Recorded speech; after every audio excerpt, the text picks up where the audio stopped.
내 마음판에 새겨져서 없어지는 것이 아니라 열매로 맺어질 수 있도록 성령 하나님 도와주시고, 저희들이 집중해서 잘 말씀을 들어서 이 말씀으로 인하여 이 험한 세상, 이 험한 인생 속에 하나님의 능력으로 승리하는 귀한 성도님들 다 되게 하옵소서. 예수님의 이름으로 감사하며 기도 올리옵나이다. 아멘. 할렐루야.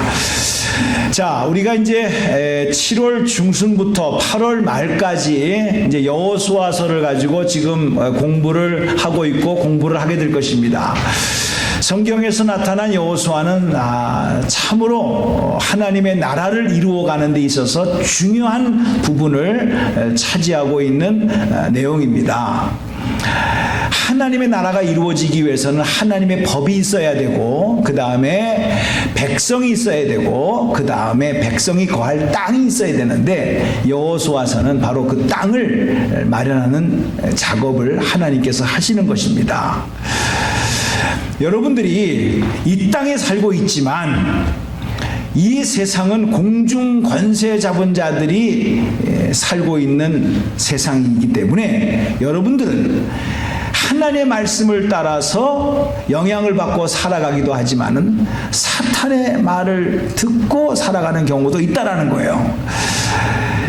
여호수아서는 하나님이 약속해 준 땅에서 내가 어떻게 살아야 될 것이냐라는 메시지를 던져주고 있는 과정에서 여호수아서 2장은 한 여인, 그것도 직업이 기생이에요.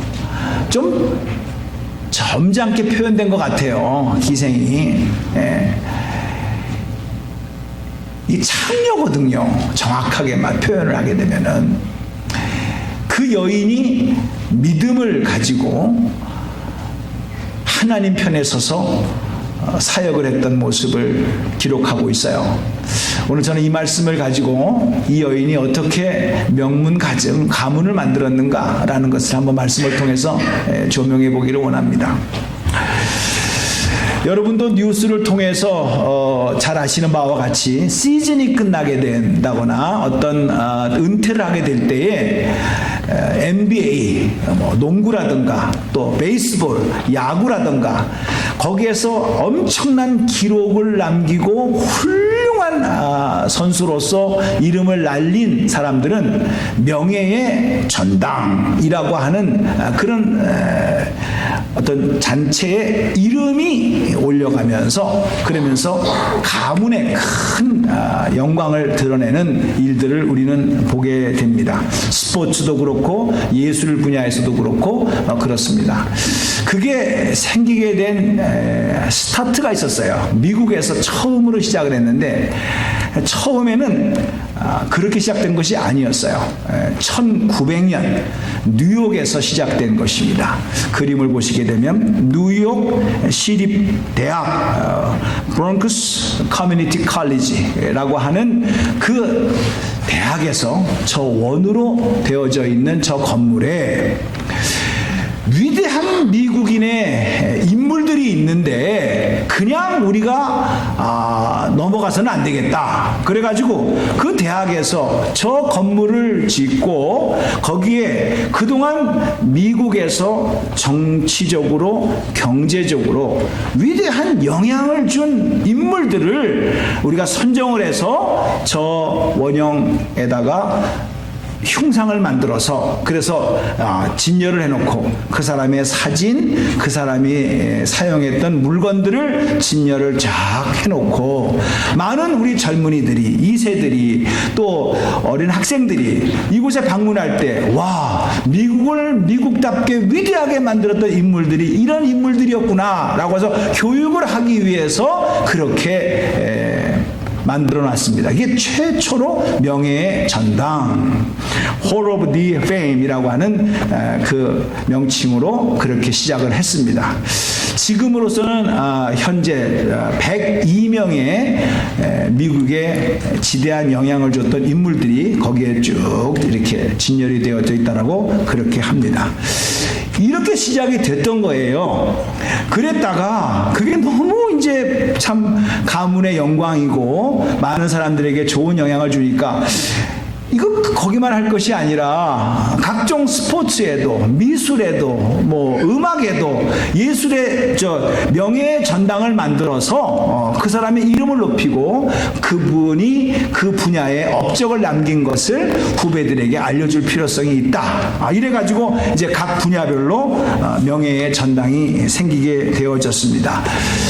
여러분도 아시다시피 문자 그대로 명예의 전당은 실력만 있다고 해서 이름이 올려가지는 것도 아니고 돈이 많다고 해서 올려가지는 것도 아니고 그분의 인격도 들어가게 되고 또 사회의 공헌도 들어가야 되고 또 사회에 덕을 세울 수 있는 행동, 가정의 뭐 규범 이런 모든 것을 다 종합적으로 이렇게 조사를 해서 이런 정도면 이런 인격이면 뭐 각종 분야에서 최고의 권위자이기도 하지만 이런 인격의 소유자면 우리가 명예의 전당에 이름을 올려야 된다. 이렇게 해서 결정을 했다라는 겁니다.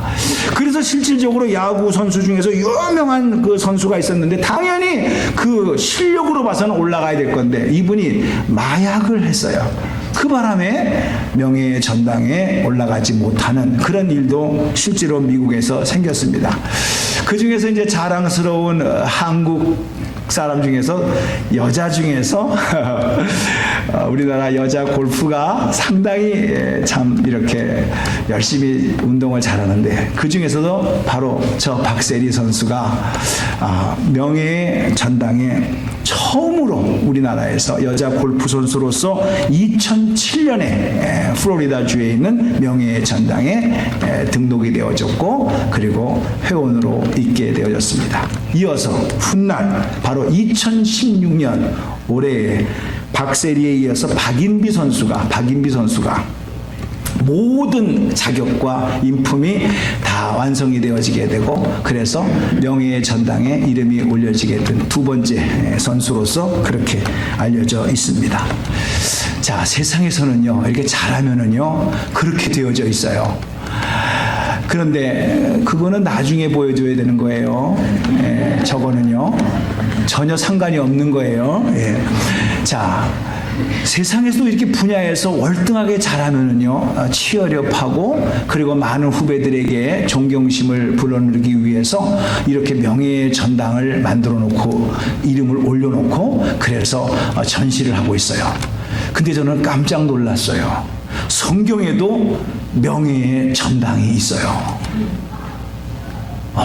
그 이름이 기록되어져 있어요. 그리고 수많은 사람들이 그 이름을 봄으로써 나도 저렇게 살아야지 라고 공개적으로 알려져 있는 성경의 내용이 있는데 히브리서예요. 그 중에서도 11장에 나오는 믿음장이에요. 그 성경 66권 중에 히브리서 11장에 많은 믿음의 선배들이 있었음에도 불구하고 특별히 거기에는 아벨에서부터 시작해서 에녹, 노아, 아브라함, 사라, 이삭, 야곱, 요셉, 모세, 그 다음에 라합, 기드온, 바락, 삼손, 입다, 다윗, 사무엘 이렇게 해서 이름이 실제로 올라가서 이렇게 우리의 믿음의 선배들은 믿음으로 이 험한 세상에 이 혼탁한 세상에 살았다라고 기록되어져 있어요. 그 이름이. 그래서 명예의 전당에 히브리서 11장에 나오는 많은 사람들 중에서 오늘 여호수아 2장에 나오는 기생 라합의 이름이 들어갔다는데 제가 깜짝 놀랐다라는 거예요. 왜 그래 놀랐냐 하게 되면은 이런 거예요. 여러분도 잘 아시다시피 모세가 40년 동안 대단한 일을 했습니다. 엄청난 리더십을 가지고 적과 꾸리는 가나안 땅까지 입구까지 들어갔습니다. 그러나 하나님의 계획 속에서 모세는 못 들어가게 되고 그다음에 여호수아가 바톤을 받아가지고 그래서 이제 갈렙 장군과 함께 같이 들어가지 않습니까? 2세들과 함께. 그러면 내 생각에는 여호수아도 대단한 인물이라는 거예요. 그럼 모세 다음에 당연히 나와야 될 것은 여호수아라는 거예요. 제 생각에는. 근데 하나님의 말씀이 성경에 보게 되면요 모세 다음에 라합이 나왔어요. 여자 이름이 나왔어요. 여러분들은 어떻게 이 사건을 이해하십니까? 그리고 그냥 이름만 나왔다 뿐만이 아니라 이 기생 라합이 여러분이 그렇게 존경하고 사랑하는 다윗의 고조 할머니가 되어버렸어요. 그리고 마태복음 1장을 보게 되면은 바로 그 다윗의 자손을 통해서 예수님이 나온 걸 보게 되면은 예수님 인간적인 족보에 기생 라합이 들어가 있다라는 거예요. 여러분, 참 제가 이 말씀을 묵상하면서 우리가 명문 가문을 만든다, 정말 저 뼈대 있는 집안이다, 한국에서 참 그런 말 들으면 참 뭔가 좀 어깨가 으쓱으쓱합니다.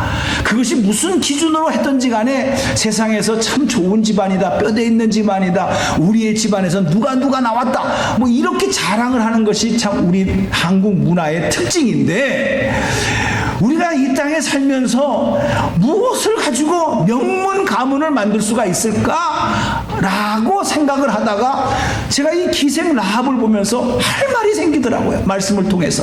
그래서 이 말씀을 좀 전하면서 함께 좀 은혜를 받고자 합니다. 왜 그러냐 하게 되면은 기생 라합은요, 자기가 히브리서 11장에 자기의 이름이 명문 가문의 명예의 전당에 들어갈 거라고는 상상도 하지 않았다는 거죠. 그런데 훗날 수천 년이 흐르고 난 다음에 믿음의 후배가 자기의 조상들의 이름을 쭉 생각하다가 기생 라합이야말로 정말 이 명예의 전당에 이름이 올라갈 만하다라고 생각을 해서 히브리서를 쓴 기자가 모세 다음에 여호수아의 이름을 넣지 않고 기생 라합의 이름을 넣으면서 오늘 저와 여러분이 이 말씀을 대하게 됐다라는 것입니다.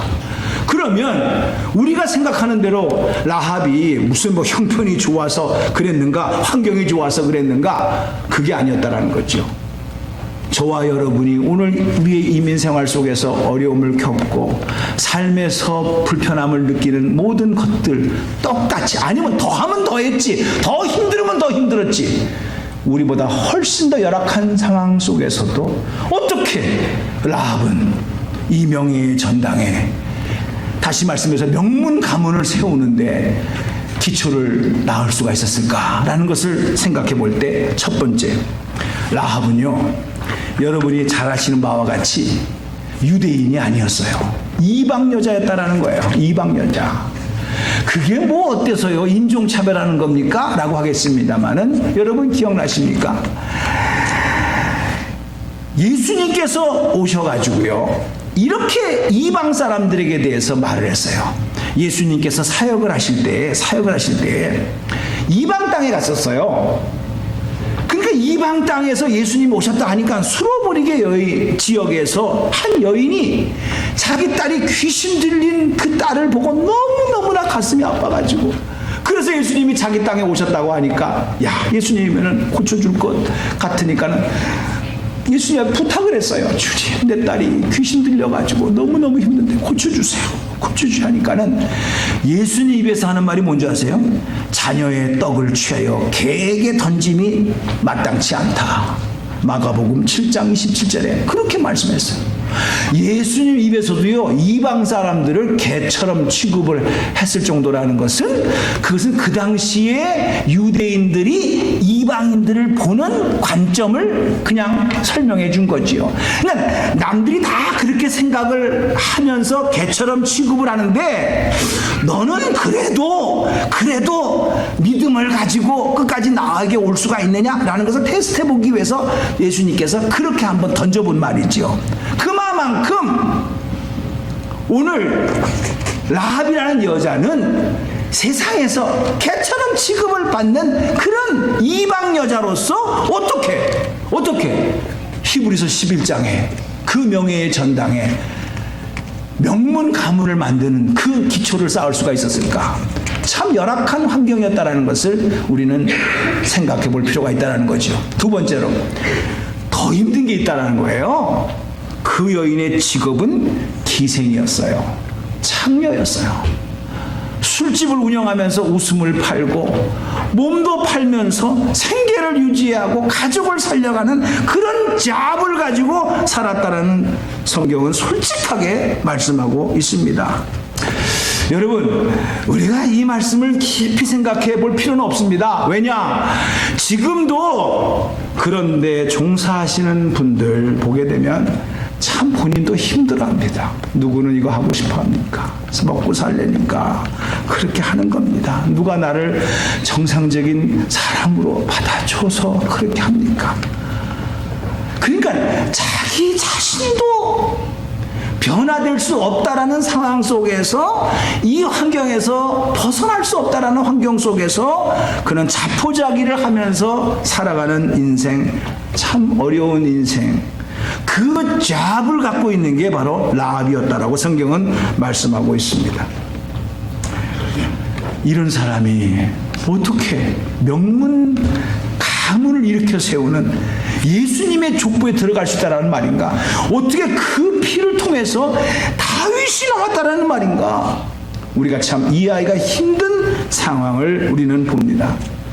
여러분, 남의 얘기가 아니라 여러분 스스로도 나는 이러니까, 이런 형편이니까 나는 그냥 그런 거 꿈도 꿀 수도 없어. 이렇게 살다가 그냥 끝나면 되는 거야. 무슨 가문까지 살려? 나 때문에 가문이 엉망진창이 됐는데 내가 어떻게 가문을 살려? 이렇게 자포자기 할 수도 있다라는 상황이라는 것이죠. 여러분, 우리가 인생을 보면 이런 겁니다. 누구에게나 다 사람은 약점이 있고 허물이 있습니다. 그것만 바라본다고 한다면 우리의 인생이 어떻게 되겠습니까? 여러분은 여러분의 자신의 인생을 어떻게 생각하십니까? 밝은 쪽을 보십니까? 어두운 쪽을 보십니까? 라합, 그 여인은 평생 따라다녔던 또 하나의 별명, 기생라합. 기생라합. 누가 그 입으로 고백하기를 원하겠습니까? 그러나 그 여인에게는 항상 따라다녔던 기생라합. 그 여인이 어떻게 인생 역전을 할 수 있었냐는 거예요. 여러분은 그거에 대한 도전이 있냐는 거예요. 저는 이 말씀을 좀 풀어가기 전에 여러분들은 그런 소원이 있냐는 거예요. 자기의 잡 때문에, 자기의 직장 때문에. 그런데 이 라합이 이런 결정적인 터닝 포인트를 가질 수 있었던 계기가 있었어요. 그것은 뭐냐 하게 되면, 비록 이 여인은 술집을 했었고 웃음을 파는 여인이었지만은 많은 사람들이 술집을 했기 때문에 왔어요. 술만 먹습니까? 이런 얘기 저런 얘기, 세상 돌아가는 얘기를 하면서 술을 먹었는데, 그 여인은 그 소리를 그냥 들은 게 아니라 자세하게 들었어요. 야, 이스라엘 백성이 애굽에서 나와가지고 지금 광야를 돌아다니면서 이러이러한 일을 하고 구름기둥과 불기둥으로 그 하나님이 지켜주시고, 그리고 시온과 옥의 나라를 물리치시면서 이제 요단강을 곧 건너서 우리가 살고 있는 여리고성을 향해서 진격한다고 하더라. 그 하나님이 함께 하신 그 이스라엘 군대는 하나님이 함께 하심으로 말미암아 여태까지 한 번도 패한 적이 없고 가는 곳곳마다 승리의 개가를 울리면서 이제 하나님 약속한 땅, 가나안 땅을 얻기 위하여 요단강을 건너오고 곧 여리고성을 치려는 계획으로 준비하고 있다고 하더라. 이런 소문이 그 술집에서 이야기하는 동안에 다 들었다는 거예요. 그 하나님이 누군가? 그 하나님이 누군가? 진짜 그 하나님이 만일에 이스라엘 백성과 함께 하심으로 말미암아 여리고성을 친다고 한다면 우리는 어떻게 될 것인가?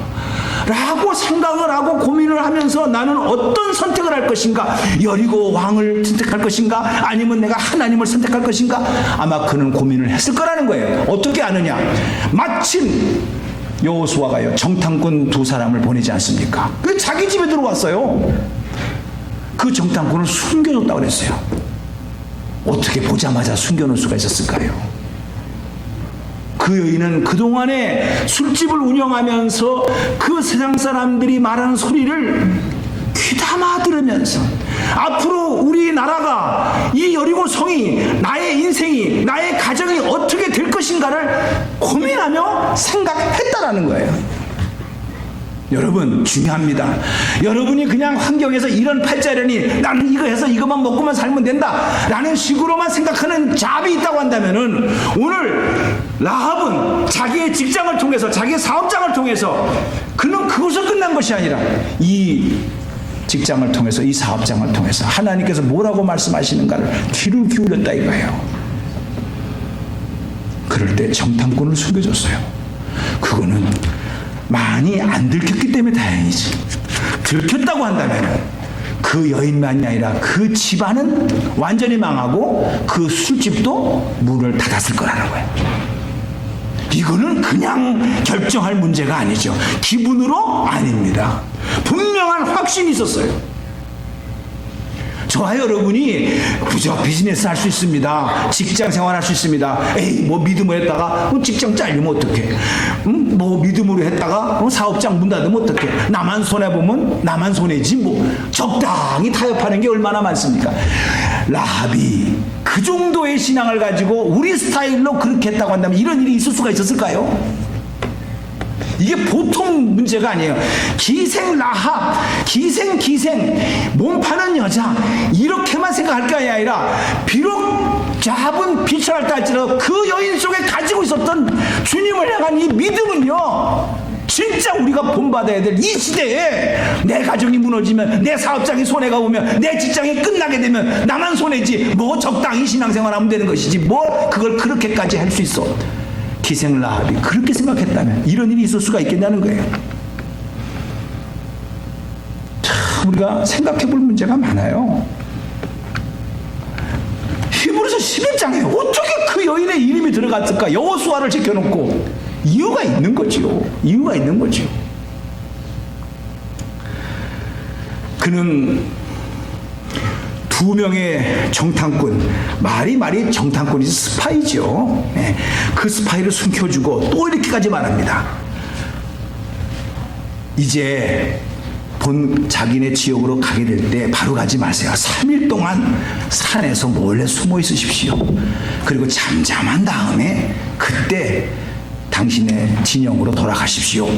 이렇게까지 지혜를 줍니다. 결국은 이 여인의 도움을 따라서 두 명의 스파이는 이제 여호수아에게 무서히 도착을 해서 그래서 지금 여리고성에 펼쳐지고 있는 상황을 보고를 하게 되지요. 저는 여기에서 또 하나의 참 하나님께서 은혜를 주신 내용이 있어요. 나중에 여호수아가 그 여인의 공로를 생각하고 그 여인을 받아들입니다. 이스라엘 똑같은 주이시의 같은 민족으로 같은 가족으로 받아들입니다. 그리고 이 여인이 이스라엘 백성들과 함께 살아요. 그리고 살몬이라고 하는 유대인 남자하고 결혼을 해요. 그래가지고 난 자식이 보아스예요. 마태복음 1장 5절을 보게 되게 되면 그렇게 말하고 있어요. 살몬이 보아스하고 살몬이라는 사람이 바로 이 라합하고 결혼을 해가지고 보아스를 낳았더라. 그렇게 기록하고 있어요. 근데 여러분 기억나십니까? 룻기서를 보게 되면은 보아스가요 그 모압 지방에 한 번 결혼했다가 남편이 죽어가지고 그래가지고 그 어머니의 백성이 나의 백성이 되고 어머니의 하나님이 나의 하나님이 됩니다. 나를 떠나라고 하지 마십시오. 나는 어머니 따라서 어머니 고향의 베들레헴에 가겠습니다. 그리고 자기 친정을 뒤로 하고 한 번 결혼에 실패한 그 모압 여인 이방 여인 룻이 어머니 따라서 베들레헴에 와요. 거기에 보아스가 있었어요. 보아스가 결국은 그 룻하고 결혼을 합니다. 사랑하는 손님들, 보아스는 부자였어요. 덕망이 있는 사람이었어요. 유대인이었어요. 그런데 어떻게 이방 여인을 자기 아내로 맞이할 수가 있었을까요? 그것도 한 번 결혼해서 남편이 사별을 했지만 어쨌든 한 번 결혼한 여자를 맞아들일 수가 있었을까요? 그거는 제가 이 말씀을 깊이 묵상하는 가운데 하나님께 주신 것은 바로 보아스의 어머니가 라합이에요. 자기 어머니도 이방 여인이었어요. 라합을 이스라엘 백성이 받아줘서 자기 아버지 살몬과 결혼을 해가지고 자기가 낳았어요. 이방 여인 모함 여인 룻이 어머니의 백성이 나의 백성이 되고 어머니 하나님이 나의 하나님이 됩니다. 나를 가라고 하지 마십시오. 나는 죽음 외에는 갈 수가 없습니다. 헤어질 수 없습니다. 라고 이스라엘 백성에게로 돌아온 이방 여인, 우리 어머니를 맞아준 이스라엘 백성. 내가 모함 여인 저 룻을 이 백성이 되겠다고 어머니 따라서 온 저 룻을 한번 결혼한 여자라고, 이방 여자라고 내칠 수가 있을까? 내 어머니를 봐줘준 이 나라 속에 한 가족으로서 봐줘야지. 보아스가 이렇게 해서 결혼을 했다라는 거예요. 거기에서 오벳을 낳고 오벳이 이새를 낳고 이새가 다윗을 낳은 거예요. 제가 지금 가정사를 얘기하고 있는 겁니까? 당신이 어떤 형편에 있었든지 간에 어떤 상황에 있었든지 간에 예수 그리스도 안에 있는 자에게 누구든지 하나님의 자녀가 되는 권세를 줬다는 사실을 믿으시기 바랍니다. 이 얘기를 하는 거예요. 성경은 그렇게 가슴문을 열고 문을 열고 여러분을 맞아줄 준비가 되어 있는데 우리는 알량한 자기의 자격지심을 가지고 난 이래서 못 나가, 나는 이래서 못돼, 나 같은 사람은 누가 받아주겠어. 오히려 자기 스스로 자기를 판단하고 자기 스스로 자기가 문을 닫고 벽을 치고 나가지 못하는 모습은 없지 않냐 이 말이에요. 성경은 그 얘기예요. 이방 여인임에도 한 번 결혼을 실패했음에도 불구하고 그 자비, 입에 담지 못할 그런 불편한 직업을 갖고 있는 여인임에도 불구하고 그 하나님을 의지하고 주님을 바라봤을 때 받아줬다라는 거예요. 이런 러브스토리가 성경에 나와 있다는 거예요. 아직도 여러분의 형편과 처지 때문에 못 나가고 있습니까? 그것을 붙잡고 평생을 고민하고 있습니까? 그럼 고민했다고 그 문제가 해결됩니까? 오늘 우리는 라합의 결단이 필요한 것이고 모함 여인의 룻기에 나오는 룻처럼 그런 결단이 필요할 이 시대에 살고 있다는 거예요. 세상에서도 결단은 있어요. 세상에서도 자기 인생을 위해서 무언가 최고로 한번 해보려고 노력하며 애썼던 사람들이 있어요. 이제 8월 달이면 브라질 리오에서 세계 올림픽 대회가 열려지게 되는데 센세이션하게 올림픽에서 큰 히트를 쳤던 루마니아의 아주 14살인가요? 15살인가 어린 소녀, 바로 코마네치예요. 이때 사진을 보여줘야 돼. 타임지에서 She's perfect 이라고 하는 타임지의 표지 모델로 1976년 몬트리올 카나다에서 올림픽을 하게 될 때 저 사진이 나오면서 미국을 팔칵 뒤집어지고 올림픽에 팔칵 뒤집어졌던 사건입니다. 저 어린 소녀가 이제 체조를 하고 평행봉을 하고 나서 착 하면서 이제 착지를 하지 않습니까? 착 이러면 착지를 하는데 너무너무 이게 완벽해가지고 박수를 팍 친 거예요. 쳤는데 점수에는 1점이 나온 거예요. 1점. 10점 만점에. 깜짝 놀라가지고 이게 어떻게 된 거냐, 우상우상우상 보는 사람들이 다 그냥 이상하다 그런 거죠. 그러니까는 그때 심판관이 벌떡 일어나가지고 하는 말이, 여태까지 10점 만점에 10점을 맞은 사람이 없어가지고 9.99 이게 전광판에 입력을 할 때 그게 최고치였다는 거예요. 10점은 입력을 넣지 않아가지고 나올 수가 없었대.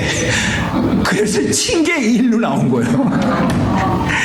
저건 1점이 아니고 10점 만점에 10점입니다 그랬다라는 거예요. 그래서 최초로 체조 부분에서 10점 만점에 10점을 받은 여인이 바로 코마네치 저 여자였대요. 저 여자가 책을 썼어요. 훗날 미래의 금메달리스트에게 라는 책에서 이렇게 썼습니다. 물론 신앙인은 아닙니다. 그러나 이렇게 썼어요. 최고가 된다는 것은 불가능을 넘어서도록 스스로 채찍질하는 것을 의미합니다. 주변 모든 사람들이 할 수 없다고 말할 때에도 자신의 능력을 믿는 것입니다. 내리막이 있다고요? 천만의 말씀입니다. 어림없는 소리입니다. 나는 다시 정상에 섰고 거기서 내려오느냐는 것은 자발적인 선택과 결단의 문제일 뿐입니다. 여러분, 악착같이 자기 자신의 능력을 위해서 노력하십시오. 이거예요. 멋있는 말이죠. 그런데 저 코마네치에게는 라합과 같은 신앙 고백이 없었어요. 자기가 노력하면 된다라는 거예요. 열심히 하면은 최고가 될 수 있다라는 거예요. 명문의 가문을 세울 수가 있다라는 거예요. 대단한 인기였습니다. 저 코마네치가 미국에도 왔었고 한국에도 왔었는데, 미국에 왔을 적에는요 공황의 마비가 될 정도로 환영 인파가 몰렸다는 기록이 나와져 있습니다. 그런데 우리가 지금 저 코마네치를 내가 한 예를 들었지만 저거 얘기하려고 한 게 아니에요. 코마네치에게는 신앙의 고백이 없었어요. 자신의 노력을 얘기했던 것 뿐이에요. 근데 라합은 그게 아니었어요. 하나님을 향한 믿음이었어요. 그가 무슨 성경 공부를 한 것도 아니에요. 율법책을 본 것도 아니에요. 자기 술집에서 많은 사람들이 하나님이 이렇더라, 하나님이 이렇게 했더라, 이스라엘 백성 한다더라. 믿음은 들음에서 나며 들음은 그리스도의 말씀으로 되었느니라. 들었어요. 여러분, 이거 쉽게 생각하지 마세요. 우리는 수없이 들었음에도 불구하고 그냥 통과해요. 근데 이 여인은 들었을 때 그것을 가슴에 새겼다 이거예요. 야, 그 이스라엘의 하나님이 누군가? 그 하나님이 어떤 일을 하셨는가? 그분이 하신다면 능치 못함이 없을 텐데 내가 어떻게 해야 되는가? 이렇게 생각을 하게 되다가 정탐꾼을 숨기게 되고, 그 대가로 붉은 줄을 창문가에 내려서 그것이 표시가 되어져서 너희들이 진짜 이 여리고성을 공격하게 될 때 이것이 표시가 돼가지고 우리와 나의 가족과 이 속에 있는 모든 친척들을 다 살려줘라. 그 표시는 창문가에다가 저 붉은 밧줄을 내려놓고 그렇게 하는 것이다. 이렇게 약속을 받았어요. 여호수아가 그 보고를 듣고, 그래 여리고 성이 무너졌다 그러면 다 공격해 들어갈 텐데 저 밧줄에 있는 가족들은 모두 다 미리미리 다 구출해내 가지고 우리 진영 저 후방에다가 두고, 그리고 나머지를 공격해서 완전히 여리고성을 쑥대밭으로 만들어버려라. 하나님께서 저 성을 우리에게 주셨다. 저게 표시했다라는 거예요. 여러분, 라합 하나의 하나님을 향한 믿음이 자기 하나만 살겠다고 끝났습니까? 아니요. 자기 부모님들, 자기 형제들, 거기에 있는 조카들 몽땅 다 한 여인의 믿음을 통해서 이루어졌다는 사실을 믿으시기 바랍니다. 여러분의 믿음은 어디에 있습니까? 목사님, 그저 나 하나만 지키면 되는 것이지요. 나도 하기 힘들데 내 가족은, 아이고, 묻지도 마세요, 따지지도 마세요. 골치 아파요. 저 인간 안 돼요. 여러분, 저 인간이 안 된다라고 말하기 전에 당신은 생명을 걸고 라합처럼 한번 결단을 해봤습니까? 우리를 살려줄 증표를 우리에게 주고 떠나라. 그렇게 두 정탐꾼을 보낼 때 그렇게까지 고백을 했던 여인의 그 결단성을 보세요. 치밀함을 보세요. 이건 대충 감정으로 한 것이 아니었다라는 거예요. 훗날 한참 세월이 몇천 년이 흘러서 야고보서라고 하는 예수님의 형제 야고보가 글을 썼어요. 그게 야고보서예요. 야고보서 2장 25절에 뭐라고 말했습니까? 이와 같이 기생 라합이 사자들을 접대하여 다른 길로 나가게 할 때에 행함으로 의롭다 함을 받은 것이 아니냐. 다 같이 읽겠습니다. 시작. 또 이와 같이 기생 라합이 사자들을 접대하여 다른 길로 나가게 할 때에 행함으로 의롭다 하심을 받은 것이 아니냐. 수천 년이 지난 다음에 그렇게 야고보서는 이 기생 라합이 한 행동을 이렇게 해석을 했어요. 이것은 굉장히 오늘 이 시대에 중요한 말씀입니다. 가슴이 찡했다. 믿어야지. 잘해봐야지. 예수님 자리 성경 공부한다는데 가봐야지. 그러다가 또 나가면 다 잊어버리네. 이게 아니라는 거예요. 여기서는 행함으로 자기의 믿음을 보였다 그랬다는 거예요. 아멘입니까? 이어서 26절에는 없지만 26절에 보게 되면 행함이 없는 믿음은 너희들이 가지고 있는 믿음이 죽은 믿음이다라고까지 야고보서는 말씀하고 있다 이거예요.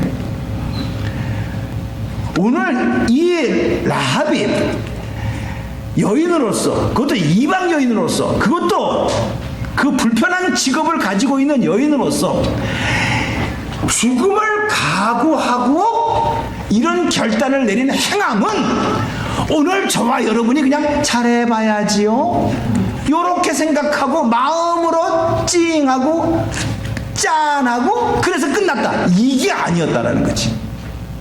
이거를 칭찬하고 이 믿음을 통하여 명문의 가문을 만들고 다윗이 나오고 예수가 나오게 되는 그런 역사를 이루게 된 줄로 믿습니다. 그래서 믿음이라고 하는 것은 폼을 잡는 게 아니에요. 말만 하는 게 아니에요. 여러분의 삶에 열매가 있어야 된다는 거예요. 여기에 기적이 일어나고 명문 가문을 만드는 기초가 될 줄로 믿습니다. 저는 이 무더운 이 산안토니오 7월의 날씨에 여러분들이 그냥 덥다라고만 생각할 것이 아니라 진짜 뜨거운 지옥불이 이 예수를 못 만나게 되고 행함이 없는 믿음으로 하게 되면 내가 전혀 너를 모른다, 저 어두운 데서 슬피 울며 이를 갈미 있으리라 성경은 되어져 있는데, 당신이 진짜 이렇게 살다가 나중에 믿었다, 오케이, 그럼 믿음의 열매를 보여줘봐. 뭘 보여줄 겁니까? 뭘? 말로만 잘해야죠, 열심히 해야죠. 주님은 안 믿습니다. 진짜 믿음이 아니기 때문에 안 믿는 거예요. 저는 립 서비스다라는 거예요. 라합 기생 이렇게 말할 게 아니라 그는 생명을 담보로 정탐꾼을 숨기고 생명을 담보로 가족들을 다 구원시킨 위대한 믿음을 행함으로 보였어요. 그 결과 그는 자기만이 아니라 명문 가문을 잇게 하는 기초의 역할을 했고, 자기만이 아니라 온 가족이 구원함을 얻는 복된 가정으로 하나님의 백성으로 같이 공동체 안에 들어와서 살게 되어졌다는 거예요. 여러분, 저는 한 가정의 얘기를 하는 것이 아니라 우리가 훗날 다 하늘나라에서 하나님의 나라의 가족이 되는 것, 영접하는 자, 곧 그 이름을 믿는 자들에게는 하나님의 자녀가 되는 권세를 주셨으니, 요한복음 1장 12절에 그렇게 말씀하고 있는데 그렇습니다. 오늘 저와 여러분이 하나님의 자녀가 되는 권세와 특권, 이것만 자랑할 것이 아니라, 그것만 가졌다고 해서 안심할 것이 아니라, 라합은 이거였어요. 내가 불편한 직업을 가졌고 불편한 소리를 기생 창녀 이 소리를 늘 내 이름 앞에 붙여다니면서, 그러면서 문 남성들에게 그렇게 취급을 당했지만은 내가 주님을 영접함으로 말미암아 더 이상 그런 삶에서 벗어나서 정상적인 살몬이라는 남편을 만나게 되어졌고, 그 정상적인 가정에서 드디어 다윗이 나오게 되는 이 뿌리는, 그는 예수님만 영접했다, 그걸로 끝난 것이 아니라 그렇게 자기를 받아준 하나님의 자녀로서의 성공을 했다라는 거예요. 아멘입니까? 아멘입니까? 하나님의 자녀가 되는 권세라는 것만 주장하지 마시고 권세를 가졌으면 권세답게 승리할 수 있는 저와 여러분이 되기를 주님의 이름으로 축복합니다. 축복합니다. 할렐루야. 기도하겠습니다. 자비로우신 하나님 아버지, 그렇습니다. 행함이 없는 믿음, 그것은 죽은 믿음이요, 믿음은 행함과 함께